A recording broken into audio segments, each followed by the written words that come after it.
BMS academy में आपका स्वागत है। एरे को हम प्रैक्टिकल रूप में देखते हैं। देखिए हमने यहाँ पे एक एग्जांपल लिया है जिसमें एरे का प्रयोग किया है array1.cpp के रूप में। सबसे पहले दो हेडर फाइल्स इंक्लूड की गई है, void main का ब्लॉक ओपन किया गया है। यहाँ पे हमने इंटीजर एरे ऑफ 5 एलिमेंट का एक एरे क्रिएट किया है जिसकी डेटा टाइप इंटीजर है।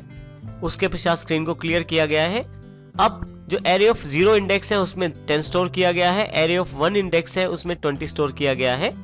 और अब हम यहाँ पे दो नंबर एंटर करवाना चाहते हैं यूजर से, जिसको हमने सी इन के द्वारा एरे ऑफ 2 और एरे ऑफ 3 में स्टोर कर दिया गया है। हमारे पास टोटल 5 एलिमेंट्स हैं जिसमें से हमने यहाँ पे 4 यूज किए हैं, 0, 1, 2 और 3। फाइनली एरे ऑफ 4 में हमने इन चारों का टोटल ऐड करके स्टोर करवा दिया है और टोटल के रूप में उस एरे ऑफ 4 को प्रिंट करवाया है। अब हम इसको प्रैक्टिकल रूप में देखते हैं इस प्रोग्राम। यहाँ देखिए हमारे पास array1.cpp प्रोग्राम अवेलेबल है। सबसे पहले दो हेडर फाइल्स, उसके पश्चात void main ब्लॉक ओपन किया गया है, लास्ट में इसे यहाँ नीचे की तरफ क्लोज किया गया है। यहाँ सबसे पहले लाइन में हमने एक इंटीजर एरे क्रिएट किया है जिसके एलिमेंट्स की संख्या 5 है, अर्थात ये हमने स्क्वायर ब्रैकेट्स के साथ बताई है, हमें 5 एलिमेंट्स का एरे चाहिए। सबसे पहले वाले एरे ऑफ 0 इंडेक्स में हमने 10 स्टोर किया है, एरे ऑफ 1 में हमने 20 स्टोर किया है। दो एलिमेंट्स की वैल्यू हमने यूजर से इनपुट करवाई है। एरे ऑफ 4 में हमने इन सब का टोटल करवाकर टोटल के रूप में एरे ऑफ 4 को प्रिंट किया है। प्रैक्टिकली इसको हम Ctrl+F9 से रन करके देखते हैं। सबसे पहले दो नंबर देखिए, टोटल 64 है क्योंकि मेरे पास एरे ऑफ 0 में 10, एरे ऑफ 1 में 20 और बाकी मैंने दो एलिमेंट्स की वैल्यू यहाँ पे भी दी है। तो इस प्रकार आप एरेज का प्रयोग कर सकते हैं और इस एग्जांपल से क्लियर होता है कि आप उन सभी एलिमेंट्स को अलग अलग इंडेक्स वाइज वैल्यू दे सकते हैं और उनका प्रयोग कर सकते हैं। यहाँ पे एक नेक्स्ट एग्जांपल जो हमने लिया है वो array2.cpp के नाम से अवेलेबल है। इसमें थोड़ा सा हमने चेंज किया है। अब इसमें देखते हैं हम स्टेप बाय स्टेप। सबसे पहले दो हेडर फाइल्स इंक्लूड की गई हैं, void main। उसके पश्चात हमने दो वेरिएबल क्रिएट किए हैं इंटीजर डेटा टाइप के i और t। इसी के साथ एक एरे ऑफ 5 एलिमेंट्स का एक एरे क्रिएट किया है। t में हमने यहाँ 0 डाल दिया है, अर्थात t की वैल्यू हमने 0 स्टोर कर दी है। उसके पश्चात यहाँ पे जो सबसे इंपॉर्टेंट सेक्शन है, हम एरे के साथ यहाँ पे लूप का प्रयोग करना चाहते हैं। एरे के इंडेक्स वैल्यूज को, एरे के इंडेक्स नंबर्स को हम लूप के काउंटर द्वारा एक्सेस करके वैल्यूज प्रदान करेंगे इस लूप के द्वारा। यदि आप यहाँ इस लूप को देखें तो इसमें एक लूप i 0 से शुरू करके i लेस देन 5 तक चलाई गई है। i 0 से लेकर i लेस देन 5 अर्थात 4 तक चलेगा और एक एक जोड़ते हुए चलेगा, क्योंकि यहाँ पे काउंटर में हमने i++ किया है।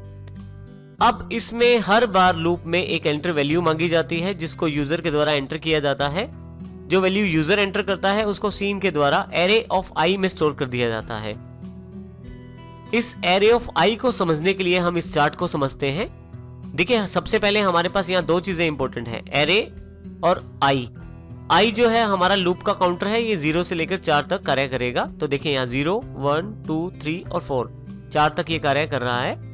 इसी के साथ हमारे पास एरे है इसी लूप के अंतर्गत प्रयोग किया हुआ, जिसमें हमने एरे ऑफ i का प्रयोग किया। इसमें हमने यहाँ पे एरे के स्क्वायर ब्रैकेट के अंतर्गत i को रखा है, जिससे कि हमारे पास जब भी i की जो वैल्यू होगी उसी इंडेक्स की बात की जाएगी एरे के साथ। यहाँ यदि आप देखें तो एरे के स्क्वायर ब्रैकेट में इंडेक्स वैल्यू की जगह हमने काउंटर वाले i का प्रयोग किया है। इसका सीधा सा अर्थ यह है कि हम जो i की वैल्यू होगी वही वैल्यू को यहाँ एरे इंडेक्स की वैल्यू माना जाएगा। यहाँ यदि आप देखें i जब 0 है तो एरे ऑफ 0 की बात की जा रही है, परंतु जैसे ही i 1 हो जाता है तो यहाँ पे एरे ऑफ 1 की बात, अर्थात एरे ऑफ 1 की बात। इसी तरह से 2 होने पर एरे ऑफ 2, 3 होने पर एरे ऑफ 3, इस तरह से 4 होने पर एरे ऑफ 4। और यदि हम वैल्यूज की बात करें, जैसे ही ये प्रोग्राम रन होगा इसमें हर बार वैल्यू मांगी जाएगी। जो भी यूजर वैल्यू देगा, जैसे मान लीजिए मैं 2 वैल्यू देता हूं तो एरे ऑफ 0 में स्टोर हो जाएगी। उसका कारण ये है क्योंकि एरे ऑफ i जो है इस वक्त एरे ऑफ 0 के इक्विवेलेंट है। जो वैल्यू हम दे रहे हैं वो यहाँ पे सी इन के द्वारा एरे ऑफ i में स्टोर कर दी जाएगी, अर्थात एरे ऑफ 0 में स्टोर कर दी जाएगी। जैसे ही लूप आगे बढ़ेगी i में 1 प्लस हो जाएगा, i 1 हो जाएगा। अब की बार एरे ऑफ 1 की बात की जा रही है। जिसमें वैल्यू 5 स्टोर की जाएगी। इसी प्रकार फिर से काउंटर एक और जुड़ जाएगा, i में एक और जुड़ेगा तो i यहाँ पे 2 हो जाएगा, i की वैल्यू यहाँ पे 2 हो जाएगी। तो अब की बार एरे ऑफ 2 की बात की जा रही है। इसी तरह से एरे ऑफ 3 और एरे ऑफ 4 की बात की जा रही है। हर बार हम यहाँ पे जो वैल्यूज दे रहे हैं वो वैल्यूज इन एरे एलिमेंट्स में स्टोर होते जा रहे हैं। इन वैल्यूज को स्टोर करने के पश्चात एक कार्य लूप में और किया जा रहा है। यदि आप यहाँ नीचे लास्ट स्टेटमेंट पे ध्यान दें, t में एरे ऑफ i की वैल्यू साथ ही जोड़ी जा रही है और फाइनली t को ही वापस असाइन की जा रही है। यदि हम देखें तो शुरू में हमारे पास t की जो वैल्यू थी वो 0 थी।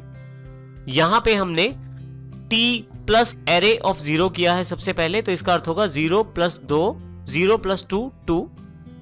नेक्स्ट वैल्यू, इसका अर्थ हुआ कि अब हमारे पास t में 2 आ गया है, t में 2 स्टोर हो गया है। अब की बार t plus array of i अर्थात 2 प्लस 5 को जोड़ा जाएगा और जो आंसर आएगा उसे फिर से t में स्टोर किया जाएगा, 7 में, t में 7 स्टोर किया जाएगा।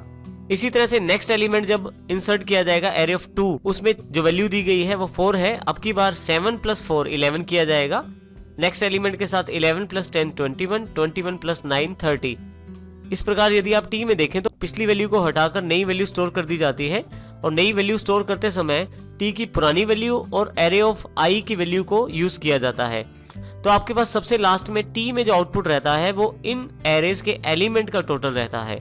तो आपके पास 30 टोटल अवेलेबल हो जाता है। अब हम जब हमारे पास यहाँ टोटल अवेलेबल हो गया है, फाइनली हम फॉर लूप को क्लोज करते हैं सभी एरे एलिमेंट्स में वैल्यू एंटर करने के पश्चात और सी आउट के द्वारा उस टी को प्रिंट करवा देते हैं। अब हम इसको प्रैक्टिकली एग्जांपल के साथ देखते हैं। यहाँ यदि देखें array2.cpp में सबसे पहले हमारे पास 2 हेडर फाइल्स, उसके पश्चात मेन का ब्लॉक ओपन किया गया है जिसमें 2 वेरिएबल i और t को लिया गया है, दोनों इंटीजर डेटा टाइप के हैं। इसी के साथ इंटीजर एरे ऑफ 5 एलिमेंट्स का एक एरे क्रिएट किया गया है। t में हमने यहाँ 0 असाइन कर दिया है अर्थात t को शुरू में 0 की वैल्यू दे दी गई है। इसके पश्चात ये सेक्शन हमारे लिए सबसे इंपॉर्टेंट है। 4 i 0 से शुरू होता है और लेस देन 5 अर्थात 4 तक चलता है और एक एक जोड़ते हुए आगे बढ़ता है i। हर बार जब ये लूप एग्जीक्यूट होती है तो इसमें एंटर वैल्यू का मैसेज आता है। यूजर के द्वारा एंटर की गई वैल्यू को सी इन के द्वारा एरे ऑफ i में स्टोर कर दिया जाता है। एरे ऑफ i का अर्थ यहाँ पे फॉर लूप के काउंटर के अकॉर्डिंग एरे इंडेक्स से है। इसी तरह से एरे ऑफ i की आई हुई वैल्यू को t में जोड़ा जाता है और वापस t में ही स्टोर कर दिया जाता है। उसके पश्चात लूप को यहाँ पे खत्म कर दिया जाता है और यहाँ पे यदि आप देखें तो टोटल इस के मैसेज के साथ t को प्रिंट करवा दिया गया है। कंट्रोल F9 के साथ इस प्रोग्राम को मैं रन करता हूँ। यहाँ मेरे पास इनपुट वैल्यूज की जानकारी मांगी जा रही है जिनको एरे में स्टोर किया जाएगा। सबसे पहले यहाँ मैं 2 एंटर कर देता हूँ जिसको एरे ऑफ 0 में स्टोर किया जाएगा। उसके पश्चात 5 जिसको एरे ऑफ 1 में स्टोर किया जाएगा।